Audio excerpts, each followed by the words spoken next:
ኢንቨስትመንት ጋር በተያያዘ ንብረታቸውን እንዳያንቀሳቀሱ የታገዱ የሚዲያ ተቋማት፣ አርቲስቶች፣ ቲክቶከሮች፣ የተለያዩ ግለሰቦች ታግዶ የነበረው እግድ ተነስቷል የሚል ዜና በፍጹም የተሳሳተ ነው። ሲጀምር ስለመታገዱ ማንም ሶሻል ሚዲያ አካባቢ መጥቶ የተናገረ ሰው አልነበረም።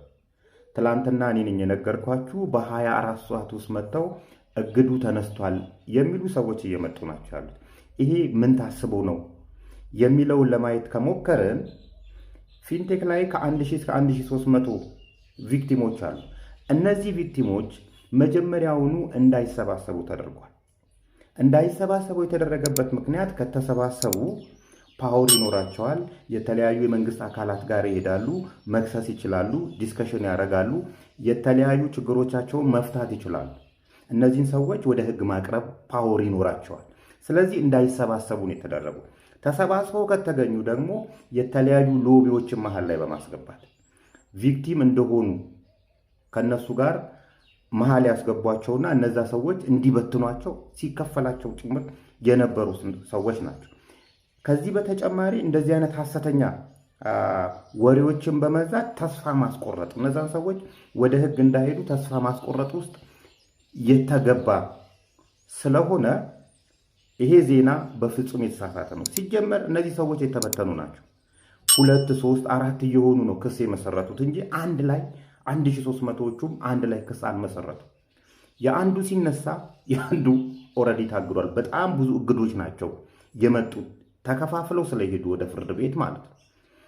ስለዚህ ሲጀመር እነዚህ አርቲስቶች ነን ምናምን ነን የሚሉ ሱፋቸውን እና ምላሳቸውን ብቻ አጣፍጠው የሚንቀሳቀሱ ሰዎች የባንክ አካውንታቸው ላይ እኮ እስከ 100 ብር ድረስ ነው የተገኙ። ማክሲመም 1 ሚሊዮን ብር ነው የተገኙ። ይሄ ምንን ያሳየናል? መጀመሪያውኑ ካሹን አሸሽተውታል። ወደ ፍርድ ቤት የሄዳችሁ ሰዎች ፍርድ ቤትን እመኑ። የተለያዩ ችግሮች ቢያጋጥሟችሁም ፍርድ ቤትን እመኑ። ትኩረት የምታደርጉት ደግሞ የማይንቀሳቀሱ ሀብት ላይ አድርጉ። መሬት ላይ፣ እቤት ላይ፣ ግፋ ካለ ደግሞ ተሽከርካሪዎቻቸው ላይ። እነዚህ አካባቢ ነው የተሻለ ውጤት የተገኘው። አሁን እግዱ ተነስቷል የሚል ዜና ከሰሙ ሰዎቹ እነዚህን ንብረቶች ለመሸጥ ጊዜ ያገኛሉ። አንዱም ትኩረት የተደረገው ይሄንን እንትን ለማለት ነው። ስለዚህ እነዚህን ነገሮች ላይ ትኩረት አድርጉ።